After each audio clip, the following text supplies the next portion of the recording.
Radio City podcast. Radio city పిట్ట కథ.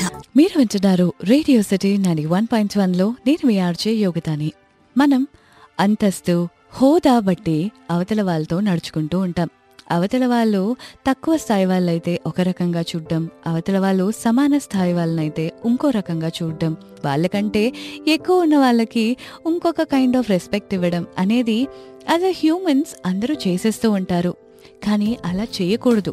ఎందుకంటే డబ్బు ఎక్కువ ఉన్నది అని అంటే మంచి మనసు ఉంటుంది అని రూల్ లేదు. అలానే డబ్బులు తక్కువ ఉన్నాయి కదా మంచితనం ఉండదు అన్న రూల్ కూడా లేదు. దీనికి సంబంధించి ఒక చక్కనైన స్టోరీ చెప్పడానికి రెడీగా ఉన్నాను. అనగనగా ఒక ఇంట్లోని ఇద్దరు తోడికోడళ్ళు ఉంటారు.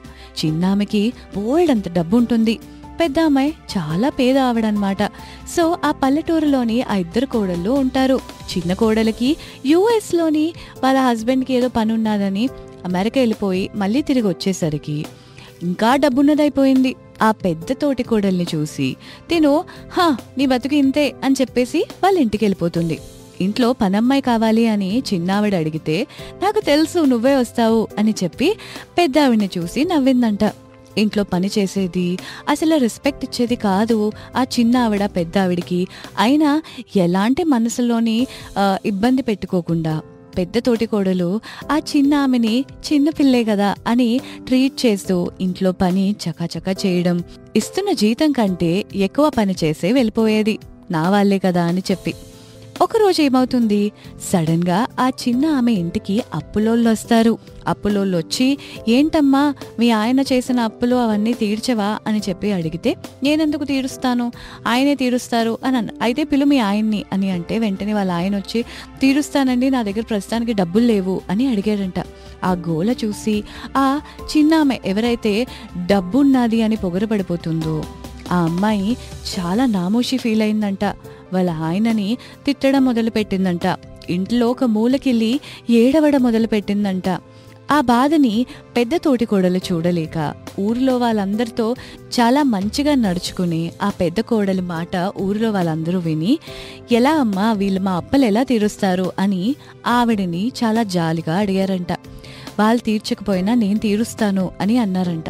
నీ బతుకే అంతంత మాత్రం కదమ్మా, వాళ్ళప్పు నువ్వెలా తీరుస్తావు అని ఊర్లో వాళ్ళందరూ పెద్ద తోటికోడల్ని అడిగితే ఒక మాట చెప్పిందంట. నా ఇల్లు అయినా తాకట్టు పెట్టి వీళ్ళ అప్పులన్నీ తీరుస్తాను, నా మాట మీద నమ్మకం ఉంటే ఇక్కడ ఎలాంటి గోలా చేయకుండా వెళ్ళిపోండి అని అడిగిన వెంటనే ఊర్లో వాళ్ళందరూ వెళ్ళిపోయారంట. అప్పుడు ఆ చిన్న తోటి కోడలు పెద్దావిడ దగ్గరికి వచ్చి క్షమించక్క, నిన్ను చాలా హీనంగా చూశాను, చాలా తప్పుగా ప్రవర్తించాను, అయినా నువ్వు మా పట్ల చాలా చక్కగా ఉన్నావు, మంచి మనసు చేసుకొని మేము కష్టాల్లో ఉన్నప్పుడు మమ్మల్ని కాపాడావు, పైగా మా అప్పుని తీరుస్తావని వాళ్ళకి మాట ఇచ్చావు, నీ మంచితనాన్ని నేను చూడలేకపోయాను అని అన్నదంట.